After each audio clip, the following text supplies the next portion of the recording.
Ok, estamos de volta com a primeira parte do nosso programa de hoje, Entrevista da Tarde, feriado nacional, programação normal aqui na sua TV Rio Branco, canal 8.1, sempre com o apoio do Arasuper, do Aramix e também do Instituto Medprev. Bom, ele é jornalista, radialista e fez parte do governo lá no início da gestão. Rogério Venceslau, seja bem-vindo. Prazer recebê-lo aqui no programa. Prazer é meu, Muniz. Obrigado pelo convite. Uma boa tarde a você, aos telespectadores do programa. Para mim é uma honra estar aqui, né? Especialmente agora que a TV Rio Branco tem uma nova bandeira, né? Uma cabeça de rede muito conceituada, que é a TV Cultura, que é informação, é conhecimento. É uma emissora muito conceituada e eu acho que vocês acertaram em cheio trazendo a TV Cultura para Rio Branco, porque valoriza muito a televisão local e é uma opção a mais para o telespectador. Claro. Então, parabéns. Muito obrigado aí em nome da nossa nova parceira, né? É isso aí. Isso. Ô, Venceslau, afinal de contas, talvez você não tenha tido a oportunidade, nem eu também, de fazer essa pergunta. Antes de se transferir para Rio Branco, onde você por muito tempo comandou o programa Gazeta Entrevista, fez parte também da equipe de reportagem, enfim, trabalhou no portal. Você esteve em Cruzeiro do Sul, passou uma boa temporada lá. Fala pra gente sobre isso. Morei, sim, vários anos em Cruzeiro do Sul. Quando eu vim para o Acre, isso tem uns 15, 20 anos, eu fui morar em Cruzeiro do Sul. E lá eu trabalhei na emissora TV Juruá, que é de propriedade da família Cameli. Isso. E desenvolvi um trabalho, na verdade a gente implantou lá a programação da TV Juruá. Ele já tinha uma emissora de rádio, a Juruá FM, e a gente implantou a TV Juruá, que até hoje está lá, lá é SBT. É o SBT.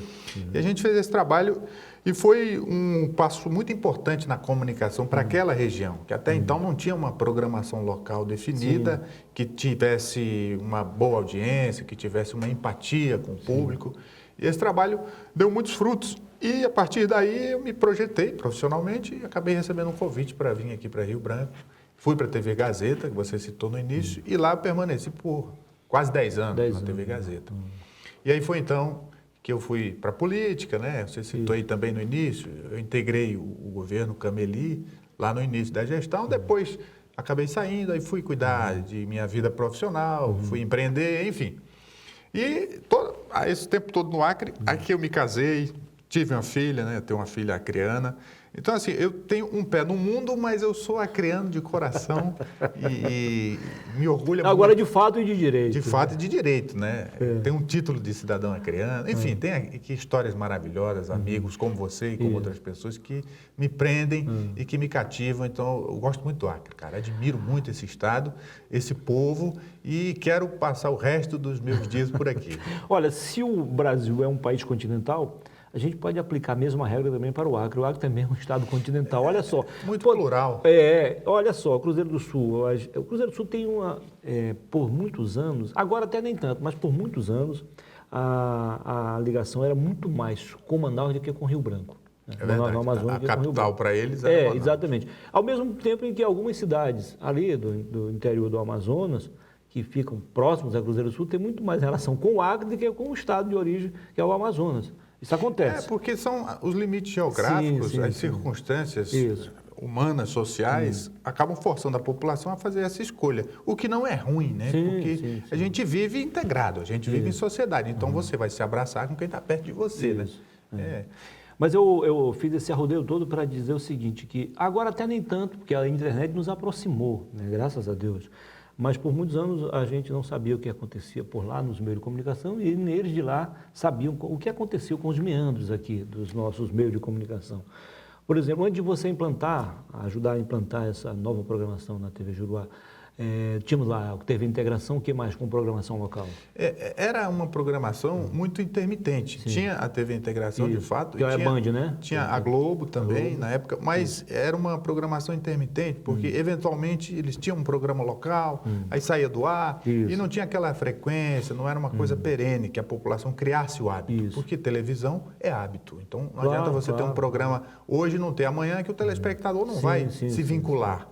Né? Você tem que ter aí um período mínimo de 6 meses, 1 ano, para a população absorver o telespectador criar o hábito. É tanto que vocês aqui, com a mudança de cabeça de rede, vocês sentiram isso, sim, né? Sim, então, sim. é uma mudança que requer tempo para que ela seja assimilada. Isso. Mas hoje, com a internet, as coisas ficaram bem mais rápidas. Né? Claro. Hoje não existe mais esse isolamento de informação. Né? O que você noticia aqui, com a internet as pessoas têm acesso imediato. Então, a própria TV aberta teve que se adaptar a isso. Com certeza. Porque a programação da TV aberta ela é feita de forma gravada. Alguns programas são ao vivo, mas você tem que ter esse imediatismo, porque senão você também fica para trás em relação à internet. Isso. Então, acho que com o tempo e com a experiência, as coisas estão se ajustando e a TV aberta e a internet estão encontrando cada qual o seu lugar. Com certeza. E o bom é que a população continua sempre bem informada. Claro. Só mais um pontinho para a gente fechar essa parte aí e avançar na nossa conversa. Hoje, não apenas pela TV Rio Branco, mas por ter o privilégio também de fazer parte do sistema público, o Jornal Difusora, que eu divido a apresentação compartilho a apresentação com o Júnior César, Sim, uma rede de 14 né? rádios. Então, a gente tem mais contato com o pessoal do interior, principalmente com o Cruzeiro do Sul, também no Cruzeiro do Sul. E ali eu vejo contato com alguns colegas de lá. Como a região também avançou, né, em termos de qualidade, né? Desenvolveu muito. A estrada foi fundamental para isso, né? Em que pese a estrada ter problemas e às vezes não está tão boa quanto a gente gostaria, mas foi um fator decisivo, foi um diferencial. Então essa estrada ligando o Cruzeiro do Sul a Rio Branco acabou levando mais desenvolvimento, opção de serviços, de produtos e uma série de benefícios, não só para Cruzeiro do Sul, mas para todos os municípios. Então isso foi um fator que contribuiu para o desenvolvimento do Acre. É evidente que ela precisa de atenção, precisa de manutenção, mas o mais difícil já foi feito. Então, acho que quem ganhou mais, naturalmente, foi o interior do Acre. Claro. Olha só, essa questão de adaptação é algo que nos chama a atenção. Você sai daqui para ir para outra sala, ali no outro estúdio, já precisa de uma adaptação. Mas a pergunta que eu faço é a seguinte, você teve mais facilidade para se adaptar a Rio Branco ou a Cruzeiro do Sul, quando chegou aqui? Não, o Acre, eu acho assim que você não pode fazer essa distinção. Né? Tem coisas que tem aqui que não tem em Cruzeiro do Sul e vice-versa. Mas o que há em comum a ambas as cidades é muito maior, entende? Então, é como se uma fosse extensão da outra, não tem distinção. Eu me sinto em casa em qualquer lugar do Acre. Eu, particularmente, gosto muito de Cruzeiro do Sul. Eu amo aquela cidade, né? Especialmente a parte não tem como não se apaixonar. de natureza, que é muito rica, né? Rio Branco, por ser mais urbana, por ser maior, perdeu um pouco isso, né? Essa questão bucólica de você poder apreciar a natureza em qualquer lugar que você vai. E essa questão também do lazer, né? Tem muitos banhos, tem muitos balneários, né? Tem esse diferencial. Claro. Mas Rio Branco tem outras coisas, né? A área de produtos e serviços tem mais opções. Então, se puder viver nos dois lugares, para mim é ótimo. Rogério, talvez você não estivesse a fim de falar o que eu vou perguntar agora, mas o que é importante, uma conversa franca aqui. Você estava muito bem na TV Gazeta, não estava? Olha, eu tinha um bom emprego, isso é fato, um bom salário. Tinha prestígio. Mas chega um momento na vida... Você tinha liberdade para pautar o programa? E tinha respeito da casa, né, do público. Só que assim, a vida da gente, ela tem ciclos. Sim. Você há de convir que a vida da gente tem ciclos. E dependendo da situação na qual você se encontra, você se sente estimulado a buscar novos horizontes. E isso envolve riscos, naturalmente. Então, quando você dá um passo além, você está se colocando numa posição de risco. Nada é 100% seguro. E eu decidi fazer essa investida na área política e fui para o governo. E isso não se perpetuou, né? Eu passei lá 3, 4 meses, acabei tendo problemas e saí. E fui encarar um desafio profissional incerto. Por quê? Porque eu não tinha mais o emprego que eu tinha, eu não tinha o espaço que eu adquiri no governo e fui empreender. Hoje eu tenho um site de notícias, eu tenho um estúdio de produção audiovisual e tenho clientes no Brasil todo. Valeu a pena essa experiência toda? Óbvio que sim, valeu a pena. Valeu porque eu conheci um lado que eu não conhecia da vida. Durante toda a minha vida profissional, eu tive bons empregos. E quando eu fui ser o meu próprio patrão, eu senti na pele os desafios de empreender no Brasil, de você não ter um salário todo mês, de você ter que dar o seu próprio jeito de se capitalizar, de bancar os custos de uma empresa, de pagar funcionário. Então, depois de 4 anos nesse mercado, Quase 4 anos, eu já tenho experiência suficiente para dizer o que funciona e o que não funciona. Certo? Você tem capacidade de se estabelecer, sim, desde que você tenha competência, entenda do que está fazendo e seja muito perseverante, especialmente no Acre, que é um mercado muito restrito. Então, eu tive que buscar novos horizontes. Então, quando eu falei para ti que eu tenho clientes no Brasil, eu sou cadastrado em plataformas que oferecem serviços, que contratam profissionais temporariamente. Então, é onde eu tenho o meu forte da minha clientela, porque o mercado do Acre, ele é restrito. Vamos lá, mais um detalhe para a gente partir para a política, 100%. Na sua opinião, o fato de ser jornalista e radialista facilita um pouco essa entrada nesse novo mercado promissor? Toda a experiência que você acumula facilita, Muniz, porque se você tem um conhecimento, você sabe executar uma tarefa, entregar um produto, você tem autoconfiança, você tem poder de persuasão. Às vezes o cliente chega para ti, nem ele sabe o que ele quer. Ele tem uma leve noção do que ele precisa. Mas você, por conhecer, você já faz o diagnóstico e já começa a ajudar o cliente a partir dessa consulta inicial. E ele vê o amplo espectro que ele tem de opções para alavancar o negócio dele, a partir disso, dessa consulta inicial, né? Então você abre um horizonte que o cliente ali já se convence que ele precisa investir. Na nossa região, por exemplo, aqui, a questão do comércio, isso tem épocas que você não pode nem deve divulgar determinado tipo de produto. Né? Nós temos aí pelo menos umas 4 datas importantes, né? A começar pelo Carnaval, depois vem Dia dos Namorados, antes Dia das Mães, aí depois Dia dos Pais e por aí vai. Chega o Dia das Crianças, agora, mês de outubro, Natal e Ano Novo. Então, determinados produtos você não deve divulgar em determinadas épocas também e nem em determinados espaços, né? E horários também tem isso, né? O consumidor ele tem os hábitos dele, então você tem que identificar para poder se comunicar com ele. E aí eu volto para a questão da internet, das redes sociais, da mídia digital, que consegue enxergar melhor o comportamento do consumidor, né, pelo comportamento dele no mundo digital. Então você tem como traçar um perfil e você oferecer exatamente o que ele quer, na hora que ele quer, da forma que ele quer. É por isso que o marketing digital explodiu no Brasil e no mundo. Por quê? Porque ele comunica muito melhor, com muito mais precisão e o custo é muito mais baixo. Então, assim, é um mercado que eu navego relativamente bem por ter experiência e por ele ser fácil de se navegar, porque ele tem toda a métrica. Então, você sabe como comunicar sem perda de investimento, sem margem de erro. Sim, é importante isso, porque não podemos jamais confundirmos pressa com rapidez, liquidação com promoção, uma coisa bem diferente da outra. Então, tem esses meandros que você tem que conhecer. Sim. E precisa passar isso para o cliente, até para dar mais confiança ainda. É lógico que o consumidor tem a palavra final, né? Porque quem tem o dinheiro é ele que vai comprar. Vai pagar, ele é o patrão. Então, assim, de repente ele muda. Né? Mas você pode dizer assim, olha, tá aí agora, a escolha é sua. Mas fica bem mais fácil quando você prestar essa consultoria tem também, os caminhos. Claro. Entendeu? Vamos lá.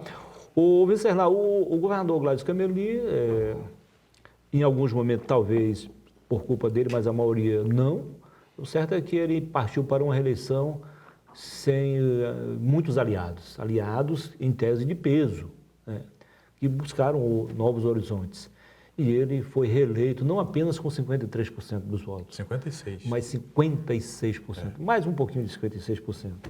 Analisa para a gente esse fenômeno. Olha, aí você me pediu algo que os maiores cientistas políticos ainda não conseguiram, né? Analisar com precisão esse fenômeno, porque de fato é um fenômeno. Entendeu? A vitória do governador Gladys Cameli tem que ser estudada. Né? E eu não sou do time da imprensa que fica fazendo loas ao governador o tempo inteiro, entendeu? Mas eu não sou nenhum idiota, né, Muniz? E nem daquele time que vive eu não vivo numa bolha, eu estou dentro da realidade. Então, essa vitória do Gladson, realmente ela entra para a história como uma façanha, porque ele foi para a reeleição em condições totalmente adversas, né? Teve a pandemia, teve o governo que foi um governo difícil, né? No início teve alguns erros por conta da falta de experiência, né? E até você acertar o passo leva tempo. Quando ele começou a decolar, veio a pandemia, que travou tudo, né? Não foi só no Acre, foi no Brasil, foi no mundo. Planejar tudo de novo. Exatamente. E depois, por último, veio ele ter ficado sozinho politicamente, porque os grandes aliados que até então formaram aquela frente que o elegeu, todos saíram, muitos foram ser candidatos, né? Acho que 3 ou 4, e o que aconteceu? Ele ficou politicamente sozinho. Mas a empatia que ele criou com o eleitor durante esse tempo, essa forma que ele tem, que é espontânea, é natural, né? Muitos acham que ele força uma barra, eu acho que não. Quem o conhece fora da política sabe que ele é assim. Pois é, isso que eu ia perguntar para ti o seguinte, claro que eu conheço o Gladys, o governador, há muito mais tempo que você, mas você conviveu muito mais tempo, muito mais próximo com ele do que eu. Então, você, no fundo, o conhece muito mais do que ele tem esse jeito leve, espontâneo, e é um cara que não guarda mágoa, por incrível que pareça. Vantagem. Essa é uma vantagem. E quando ele fala que realmente não guarda mágoa, que perdoa... Não guarda mesmo, não é força de ele realmente é assim, eu o conheço. E nós fomos muito amigos, claro que nos afastamos um pouco, né, em função das circunstâncias. Ele se tornou governador, então agenda cheia e tal. Mas isso tudo se sobressaiu, se sobrepôs às dificuldades, né? Esse vínculo que ele criou com o eleitor, que é um vínculo muito emocional, na minha opinião, né, a população gosta dele. Gosta. Então, por mais que o governo tenha cometido erros, isso é natural em qualquer governo, por mais que os aliados o tenham abandonado, mas permaneceu esse vínculo emocional, né? Essa empatia, essa ligação do sentimento. E isso se sobrepôs, né? Não sei, a história do Acre talvez não tenha nada parecido, mas não é incomum, né? Isso já aconteceu em outros momentos da história política do país, de candidatos que tinham todas as condições para serem derrotados, acabarem vencendo. Né? Surgido aí sim. Então, assim, eu acho que ele está de parabéns, óbvio que ele vai ter um governo muito mais fácil daqui para frente, porque ele não tem a exigência desses aliados por espaço, por também fazer parte. Eu acho que os aliados vão voltar. Pois é, isso que eu pergunto para ti. Você acha, qual é a possibilidade desses aliados voltarem ao governo? Eu acho numa que recomposição? É grande. De todos? Não digo todos, né? Porque teve alguns que foram longe demais. Olha, nas entrevistas ele disse o seguinte, que se depender dele, todos voltarão. Aliás, todos não. Um ele não quer. E deixou bem claro. Sim. Não precisa estar aqui. Ou precisa? Teve um o vice-governador, o Werner Rocha, que realmente não tem mais conversa. Que esticou a corda até um ponto sem volta, eu diria. O resto, ele... Inclusive o senador Sérgio Petecão, que andou fazendo algumas críticas duras. Críticas é natural. Todo mundo que expõe a sua vida, que entra para a política, ele está sujeito a críticas. Faz parte do principalmente jogo, né? um chefe de poder executivo. E por falar em críticas, você teve uma convivência muito boa com o governador, aliás, com o Gladys Cameli, com o governador até nem tanto, porque desde o início foi meio complicado. Você acreditava em uma coisa, era outra. Talvez o fato de você ser um cara da iniciativa privada, não ter muita experiência no setor público, infelizmente na vida pública nem sempre 2 mais 2 são 4, você sabe disso. É verdade. Essa matemática não é assim. Mas assim, você saiu, e, exceto algumas críticas pontuais que você fez, inclusive ao atual vice-governador, você não saiu atirando no governo e nem no próprio governador. A pergunta que eu faço é a seguinte, você não fez isso por quê? Dada a convivência com o governador, dado o respeito que você tem ao governo ou a amizade pessoal entre vocês? Não. Você responde daqui a pouquinho, tá bom? Tá. Você responde daqui a Então, pouquinho. eu vou aproveitar e beber um intervalo água comercial e voltaremos em instantes, aí o Rogério Venceslau vai explicar isso por quê. Ok? Até já.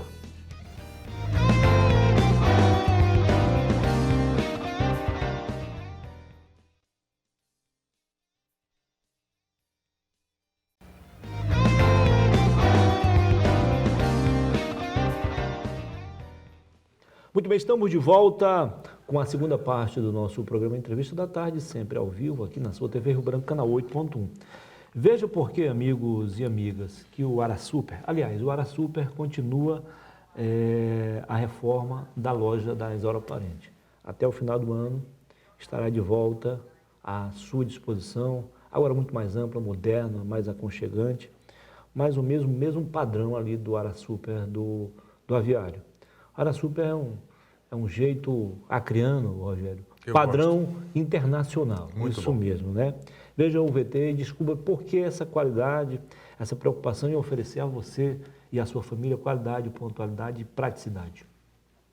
Pra quem não tem tempo não, a Super tá na mão. Pra clicar, pedir, chegar, pra comprar com proteção, a Super tá na mão. Um novo jeito de comprar e as ofertas aproveitar. Pelo app ou pelo site, leve o mais com promoção. A Super tá na mão. O AraSuper agora tá na mão com o AraSuper E-Commerce. Baixe o app ou acesse o site arasuper.com.br e experimente.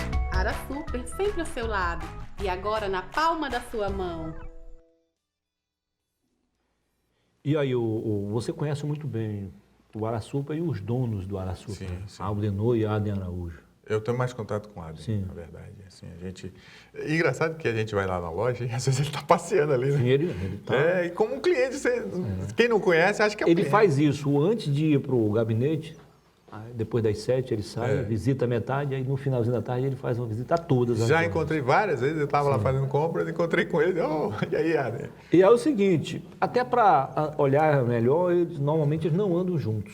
É verdade. Enquanto um está na loja, está numa outra. É evidente que há a conexão perfeita entre É os um dois. orgulho né? para o Acre, o AraSuper. Eu considero um orgulho para o Acre. É uma Com empresa certeza. muito organizada que oferece serviços excelentes. Sim, sim. E tem um detalhe, o AraSuper é o seguinte, valoriza, paga bem, e quando um gerente daquele sai, ou o servidor sai, também se dá bem em outra organização, e às vezes vai É uma para grande referência. o próprio negócio. Ele ensina também isso. Né? Vida longa ao AraSuper. Mais empresas Sim, assim no é um Acre. orgulho. Você definiu bem, é um orgulho para nós acrianos. Uma boa tarde aos dois, né? Para os dois. Aliás, aos dois. Rogério, afinal de contas, você lembra da pergunta feita na virada do bloco? Eu lembro. Hã? Eu vou Aí, responder. você tomou essa iniciativa, exceto, você escreveu uma carta, eu até aproveitei alguns trechos, o que é normal ali, você está saindo, explicando o motivo, mas exceto aquilo ali, você simplesmente esqueceu o governo, esqueceu o Gladys, e também andou fazendo algumas críticas quando você foi assaltado, foi roubado, Eu e aí critiquei você a segurança. deu uma cipuada na segurança. Na segurança, foi uma crítica pontual, mas você não saiu atirando no governador nem no governo. Por quê? Porque Em são respeito... pessoas, né? São pessoas, eles não são do tamanho do governo. Sim. Eles são um agente Sim. que é a ponta de lança, mas tem toda uma estrutura. Então, assim, não adianta você centrar críticas no governante em si, porque a vida pessoal dele não faz parte disso, né? Obviamente que ele tem decisões que ele delega, né? Claro, então, claro. né, se há um problema, se há um pensamento diferente, uma divergência, muitas vezes o governante ele é obrigado a concordar com isso em função de alianças políticas, e em função do interesse Obrigado a engolir público. sapo. Exatamente. O maior engolidor de sapos de um governo é o governante. Um dia eu li uma matéria, só para ilustrar a tua conversa, o que você está falando, do então presidente Sarney. Ele disse, olha, muita gente, porque o presidente é o homem mais poderoso do Brasil. Não é. Ele disse, apenas 20% das minhas vontades, 20% se tornam realidade. Eu acho que é menos. Eu acho que é até Ou seja, menos. 80% ele tem que abrir mão em nome de outras coisas. Porque concessões, né? o Estado é sessões muito grande, Muniz, você sabe disso, não- e os interesses são muito maiores. entendeu? Então, o governante ele é um mero mediador de conflitos, gerenciador de pessoas. E, às vezes, em função de um bem maior, ele tem que cometer um mal menor.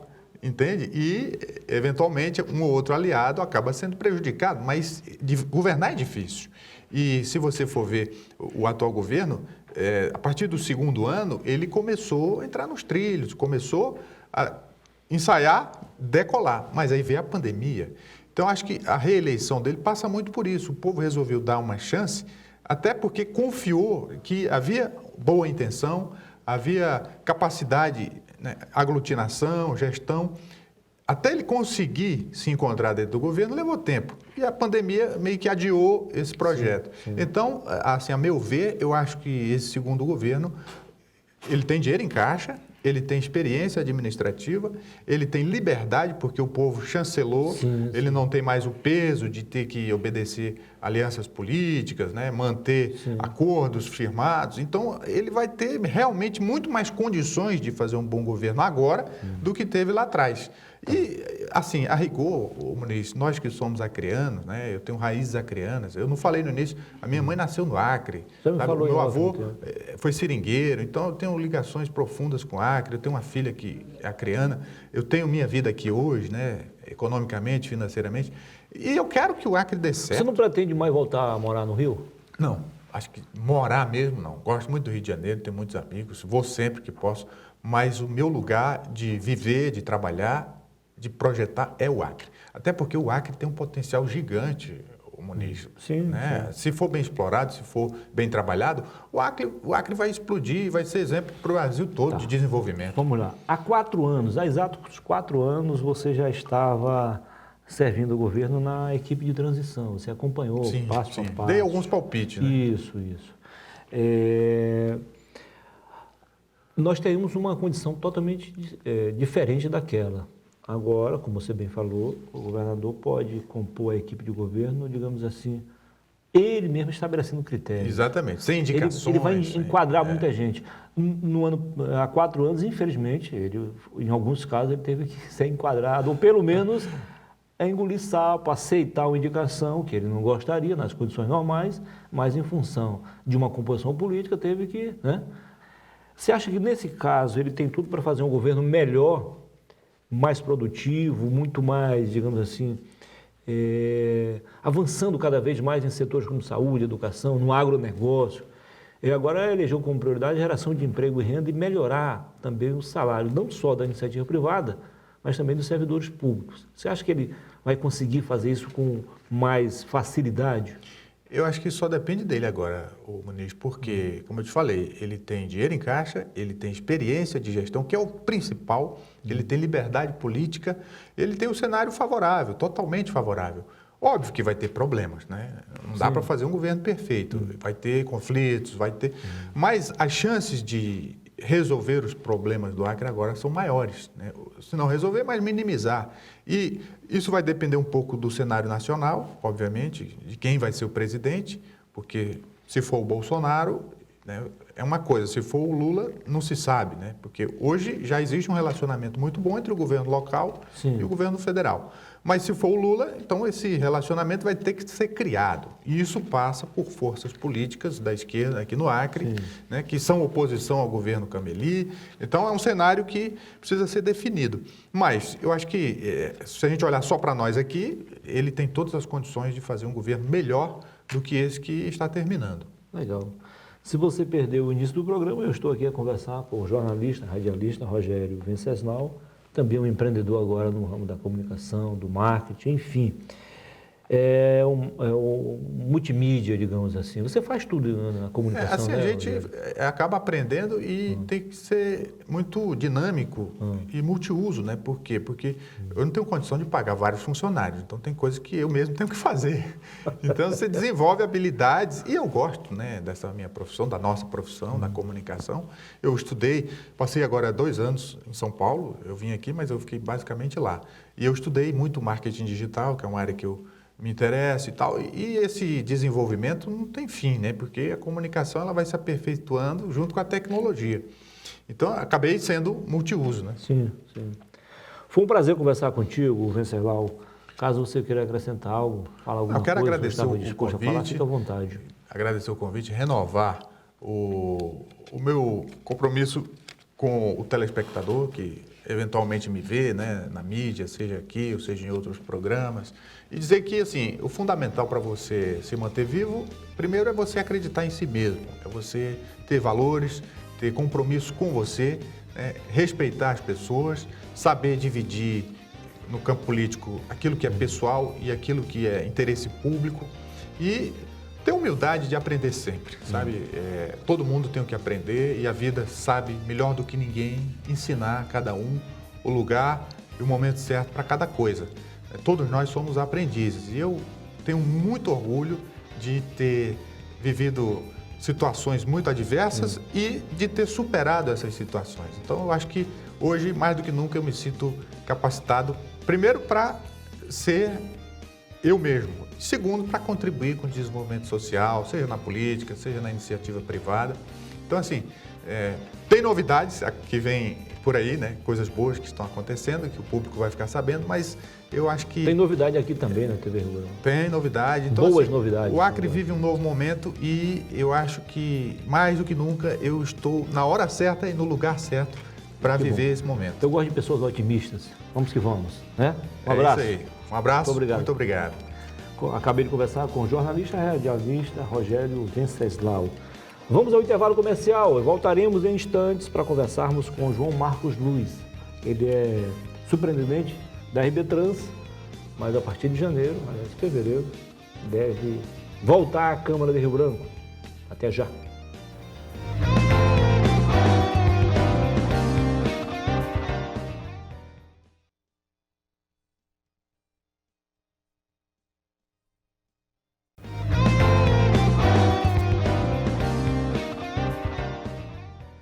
Muito bem, estamos de volta com a última parte do nosso programa de hoje, Entrevista da Tarde, aqui na sua TV Rio Branco, canal 8.1, feriado nacional, programação normal, porque você merece tudo isso e muito mais, com o apoio do AraSuper, do Aramix e também do Instituto Medprev.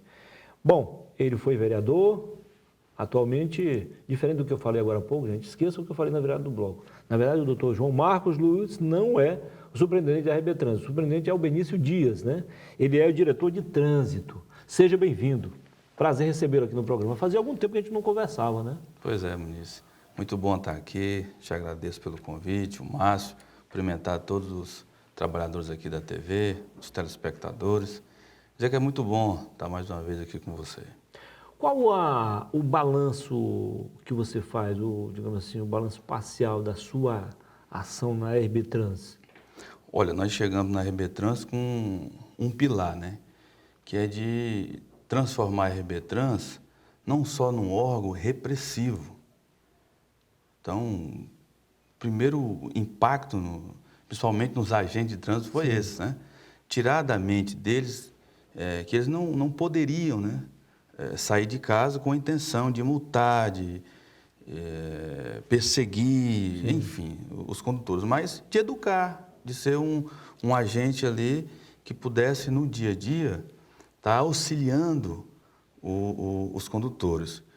E aí nós começamos nessa metodologia de trabalho. Fizemos várias, como é que fala agora? Reuniões? Não, blitz, mas 100% educativas.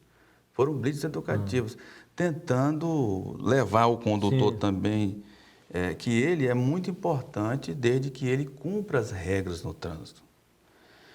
E nós fizemos no ano passado 6 blitz educativas, esse ano nós já passamos de 10. Isso. Então, esse foi o nosso grande pilar, assim, para a RB Trans. Isso. Aliás, isso aí é uma recomendação do DENATRAN, Departamento Nacional de Trânsito, e do próprio CONTRAN, o Conselho Nacional de Trânsito. Ou seja, você investir, os municípios, os estados e até a União também, precisam investir na educação de trânsito. Exatamente. Educativa, né?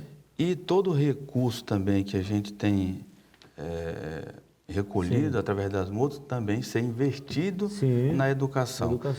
Além disso, nós começamos aí, o prefeito Bocalon nos cobrou isso, é uma meta também, sinalizar todos os bairros de Rio Branco com sinalização vertical. Horizontal, às vezes não dá, porque depende muito do piso, né? Sim. Mas a vertical foi uma determinação e nós já estamos conseguindo aí atingir pelo menos 60% dos bairros. Levar, Muniz, sinalização para os bairros. Porque isso diminui a violência no trânsito e também os acidentes. Exatamente. Muitos acidentes ocorrem por falta de sinalização.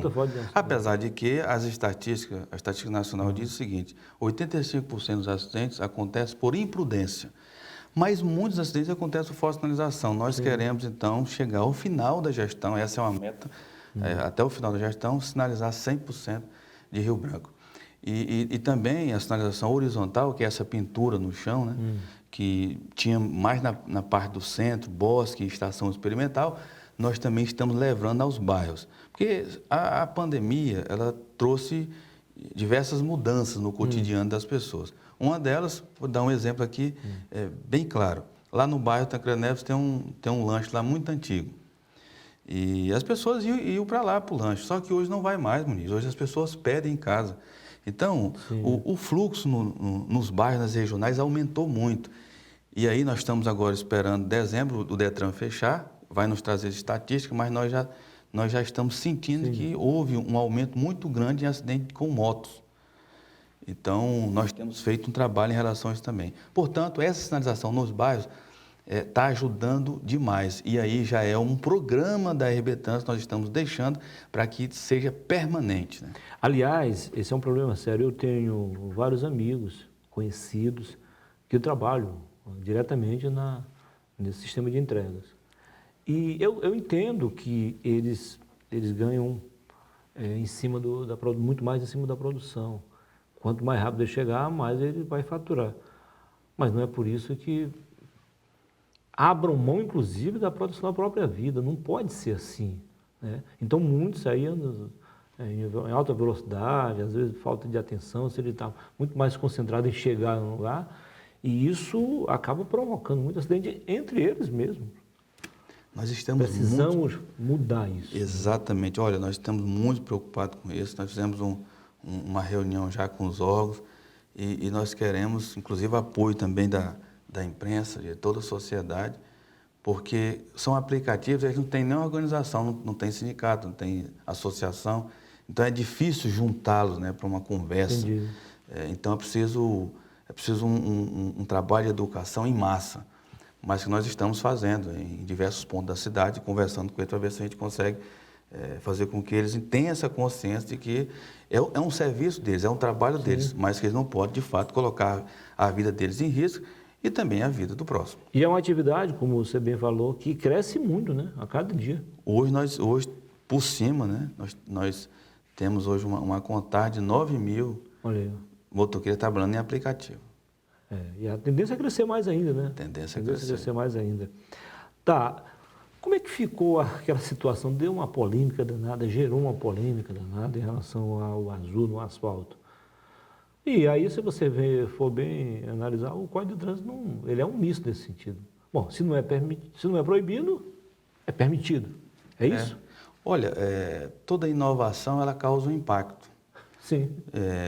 Eu acredito até que a maior polêmica foi por acharem, né, alguns atores políticos querer misturar a cor partidária do prefeito. Mas olha, isso não tem nada a ver. Se você observar no Brasil inteiro, essa inovação já chegou. Você falou uma coisa concreta, o Código de Trânsito não fala da pintura de fundo, fala que a faixa tem que ser azul, mas não fala em relação ao fundo. Tem gente que pinta de verde, tem gente que pinta de vermelho, tem municípios, diversos municípios pintando, inclusive nas cores LGBT. Então aqui nós escolhemos a cor azul, que é a cor de Rio Branco, do brasão de Rio Branco. Mas o objetivo principal, Muniz, é chamar a atenção para os mais vulneráveis no trânsito, né? Principalmente o pedestre. Então, visualização. A nossa intenção foi trazer uma maior visualização ao pintar as faixas de pedestre de azul. Nós começamos no centro da cidade, agora o nosso fornecedor deu um atrasado, na verdade é um produto específico, né, para tinta, que é o solvente, está em falta, uma hora que chegar nós vamos fazer todas as avenidas Ceará, Avenida Getúlio Vargas, enfim, vamos continuar esse trabalho de sinalizar a nossa cidade. Existe alguma parceria entre a RB Trans e o Detran, nesse sentido? Com certeza, nós temos parcerias na parte semafórica, nós tem 1 ano e meio que nós recebemos do Estado a parte de semáforo, né? O Estado nos passou. Foi municipalizando devagarzinho. Exatamente, e aí nós estamos agora, inclusive, reformulando toda a parte semafórica, que é um custo altíssimo. Nós fizemos um orçamento agora, nós vamos gastar a princípio, porque nós vamos implantar a sinalização inteligente na cidade, 6 milhões de reais, o prefeito já autorizou, nós já estamos correndo atrás da licitação, mas enquanto isso o Detran tem nos apoiado muito, né? Até mesmo na questão operacional. Às vezes o caminhão nosso dá problema, a gente pega o dele, os técnicos dele totalmente ligados com o nosso, na área de fiscalização também, enfim, queremos inclusive aproveitar, agradecer toda a equipe do Detran que sempre tem nos apoiado. Você está gostando dessa nova experiência? Olha, eu sempre trabalhei na área de transporte, né? Então de trânsito, muito pouco. mas para mim foi muito especial. Inclusive, quero aqui dizer que a RBtrans, ela tem um corpo técnico muito bom. Pessoas que gostam da RBtrans, pessoas que gostam da cidade, né? Então, isso ajuda muito, porque aí você junta a parte técnica, né, com a parte política e você vai vendo as prioridades da cidade, aquilo que mais atrapalha a vida dos cidadãos que precisam ser corrigidos. Então, a gente tem feito isso, sabe, ministro? Buscado trabalhar em cima das prioridades, porque não tem dinheiro para fazer tudo, né? E não tem equipe pessoal para fazer tudo de uma vez. Então, nós vamos atacando as prioridades. E eu quero aqui aproveitar também o seu espaço para já ir agradecendo toda a equipe técnica da RBtrans, que são pessoas especiais e profissionais. Bom, já você vai voltar à Câmara, a partir de fevereiro, com a posse do deputado Jarudi na Assembleia Legislativa. Aliás, há 2 anos, você e Oséias Silva, que tinham muito mais, digamos assim, convivência, muito mais intimidade do ponto de vista partidário do MDB do que Emerson Jarudi e Célio Gadelha, e acabaram perdendo as vagas em função da entrada dos dois no MDB. Mas agora o Jarudi acaba de lhe contemplar, né? Ele venceu a eleição, vai ser deputado e abriu a vaga para você. Como é que você imagina que vai ser o seu retorno agora à Câmara, levando em conta que as condições são diferentes? Antes você era homem de oposição, agora você está no poder. E aí? Olha, ministro, primeiro dizer que a função do vereador, a palavra vereador significa vigiar. Então ele é o vigia, ele é o grande vigia do portão da cidade. Tem que saber para onde o dinheiro está indo, se tem remédio no posto de saúde, se tem o alimento para as crianças na hora da merenda, na escola. Ele é os olhos da população. E por isso, se ele fizer o trabalho dele, o que está escrito, se ele cumprir a função dele, ele ajuda a cidade. Estou dizendo isso porque, muitas vezes, até mesmo na campanha, o candidato promete aquilo que ele não pode fazer. Ele vai fazer rua, vai fazer creche. Sim. Mas o fato é que a função dele é muito importante e a população precisa saber cada vez mais disso para cobrar dele. Então, eu quero dizer para você, primeiro, que eu não vou abrir mão de cumprir a função, né, do vereador. É lógico que agora eu vou chegar na Câmara como aliado do Poder Executivo. Agora, para mim, qual vai ser a diferença? É que antes eu não tinha condições de dizer o que estava errado. Não era ouvido.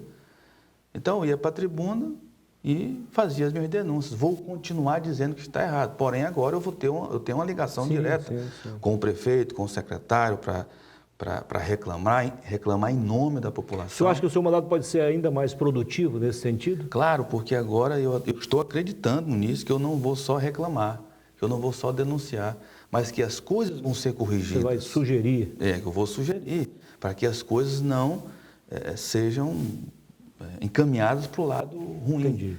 Mas que a gente possa ser ouvido e que as coisas comecem a acontecer. Ok. Conversei aqui com João Marcos Luiz, ex-vereador, atualmente diretor de trânsito da RBtrans, futuro vereador a partir de fevereiro, ele deverá tomar posse. Ou talvez até antes, né? Quem sabe o Jarudi já se afasta antes, né? Não sei. Foi um prazer. Sucesso. Muito obrigado pela entrevista. Muito obrigado, sempre à disposição, Muniz. Boa sorte. Obrigado. A gente volta amanhã, se Deus quiser, com mais uma edição do programa Entrevista da Tarde, sempre ao vivo, a partir de 1h. Muito obrigado a todos pela audiência e curtam o resto do feriado nacional. Muito obrigado, então até amanhã, se Deus quiser.